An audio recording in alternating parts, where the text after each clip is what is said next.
Kamu sudah pernah lihat ini kah?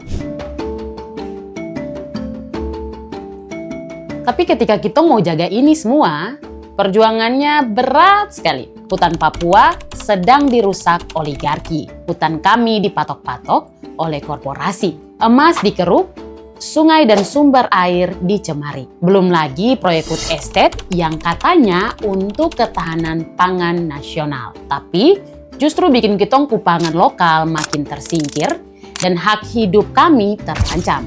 Menteri-menteri Prabowo kasih lepas dan kapling-kapling hutan Papua. Katanya terhadap penduduk yang bermukim di sana. Dong kira Papua tanah kosong. Papua bukan tanah kosong. Di kesempatan kali ini saya mau kasih tahu kamu soal hutan Papua. Saya Rosio, juru kampanye hutan Greenpeace Indonesia. Saya perempuan adat suku Me, lahir dan besar di Tanah Amungsa, Timika. Saya tumbuh melihat hutan bukan sekedar bentangan hijau, tapi sumber kehidupan, tempat kami belajar keseimbangan dan mengambil tanpa merusak. Tapi saat ini pemerintah obrol perizinan, perusahaan ramai-ramai datang, bahkan ada yang di-backing orang-orang berseragam. Katanya atas nama pembangunan. Padahal yang terjadi adalah perampasan wilayah hidup. Sumber daya alam kami dikeruk habis, masyarakat adat Papua ditinggalkan dengan luka dan tangis. Saya lihat sendiri, perempuan adat tetap tegar di tengah keberingasan yang merusak tanah Papua. Hari ini saya mau cerita tentang ketangguhan perempuan adat Papua.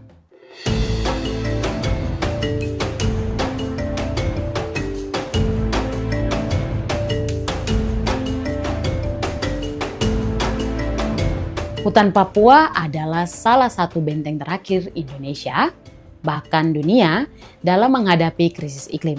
Bukan rahasia, hutan di Sumatera dan Kalimantan sudah rusak.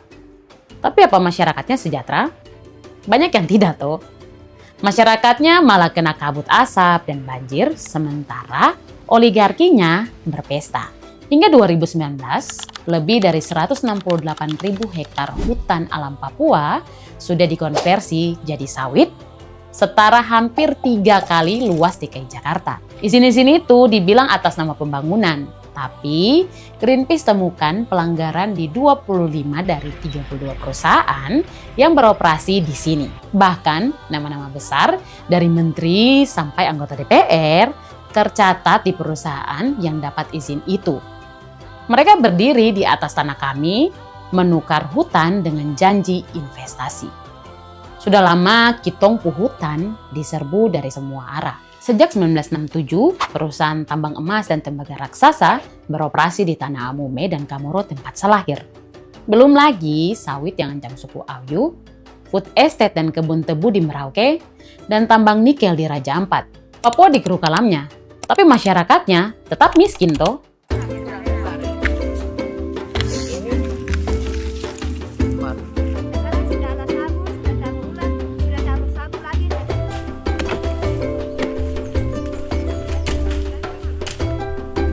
Hubungan antara hutan Papua dan perempuan adat sangat erat. Saya sendiri sudah menjadi mama, dan kerusakan di tanah Papua seringkali membuat satu merenung. Bagaimana sebuah anak dan anak-anak lainnya akan menjalani hidup ke depannya jika hutan terus ditebangi? Apakah mereka masih akan bisa melihat hutan dan hidup ditopang dari sana? Atau akan kelaparan dan menderita dengan kehancuran yang terjadi begitu masif sekali hingga saat ini? Sebagai perempuan suku Me, saya diajarkan untuk melihat bahwa tanah adalah sumber kehidupan. Kita biasa bilang bahwa dalam bahasa Me, maki kau konaukai, tanah adalah ibunda. Tempat berkebun, tanah adalah warisan, sehingga tanah itu tidak boleh dijual. Karena dipercaya ada roh-roh dari para leluhur yang tinggal dan bersemayam di danau, gunung, dan hutan. Hidup kami bergantung pada alam dan adat istiadat leluhur yang hingga hari ini sangat kental. Suku Me punya satu filosofi yang sudah ada dari kita bapak dan mama sana tentang do melihat, gai berpikir, ekowai bertindak. Filosofi ini ingin memberitahu atau mengajarkan tentang sebelum bertindak itu kita harusnya bisa berpikir apa dampak yang akan terjadi ke depannya. Pelepasan tanah terjadi di mana-mana. Orang memperjualbelikan tanah itu dengan sangat mudah sekali. Saya jadi ingat karena saya lahir dan besar di Timika. Dulu waktu saya kecil tuh ada Bapak Uskup John Philip Saklin. Bapak selalu bilang bahwa tanah itu tidak untuk diperjualbelikan. Tapi yang terjadi sekarang di Mewodide khususnya, orang sangat mudah sekali menjual tanah. Apakah dong terpikir kah soal dong punya generasi yang akan datang seperti apa? Bagaimana dong mencari pundi-pundi uang itu untuk dong punya anak dan cucunya? Mereka tidak memikirkan itu. Saya sebagai perempuan Me atau Meyagamo, saya berharap kita tetap menjadi pelita kehidupan dan berani untuk terus menyuarakan dan bicara soal tanah. Karena kalau bukan kau yang bicara, siapa lagi? Di semua kampung di Papua, perempuan itu bukan hanya sebagai seorang mama saja. Tapi perempuan ini menjadi penjaga hutan dan juga menjadi orang yang bisa dibilang mereka adalah tulang punggung keluarga. Mereka sangat banting tulang sekali untuk kesejahteraan kehidupannya dong punya anak. Dan bahkan di saya punya tempat sendiri, kalau pergi ke daerah pegunungan, pasti melihat mama-mama tuh dong ke kebun atau ke misalnya mereka pergi bercocok tanam, pasti membawa anaknya dalam noken. Sayangnya, suara dari perempuan adat itu tidak banyak didengar. Baik dalam mereka punya honai dan dalam komunitas-komunitas adatnya, mereka sangat minim sekali dan sangat termarginalkan untuk suaranya itu terdengar. Padahal ketika hutan rusak, perempuan yang menanggung beban kehilangan segalanya. Mulai dari makanan, yang biasanya kan makan seperti ubi lah, sagu itu mulai habis dan hilang. Dan air yang dulunya jernih yang biasanya dinikmati begitu saja, tiba-tiba sudah tercemar karena limbah dan aliran-aliran sawit. Obat yang dulu hanya pergi ke hutan dan ambil begitu saja sangatlah herbal. Dan identitas budaya itu semua akan hilang begitu saja. Kalau hutan habis atau hilang, kamu bikin noken dari rafia kah? Meskipun dibikin menderita terus-terusan, masyarakat adat Papua tetap melawan. Ada yang berjuang lewat pengadilan, seperti masyarakat Auyu yang menggugat pemerintah karena izin sawit, masyarakat adat dari Merauke yang menguji pasal PSN ke Mahkamah Konstitusi, ada juga yang berjuang demi pengakuan hutan adat, seperti masyarakat adat Tehit Knasaimos. Kita anak muda juga tidak boleh diam saja. Apa yang saya dan perempuan serta anak muda Papua rasakan ternyata juga jadi pengalaman kolektif masyarakat adat di berbagai belahan bumi. September lalu, saya terlibat di acara Forest Defender Camp yang digelar Greenpeace, Bentara Papua, dan anak muda adat Knasaimos di hutan adat Knasaimos, Kampung Sira, Sorong Selatan. Anak muda adat dari Papua, Amazon, Cekungan Kongo, serta Sabah dan Sarawak berkumpul. Dari 4 hari camp itu saya dengar, ternyata tong sama-sama hadapi tantangan untuk jaga hutan agar tidak dirusak oleh korporasi.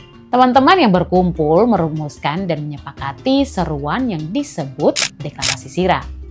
Deklarasi ini menuntut para pemimpin dunia untuk perhatikan 7 isu penting.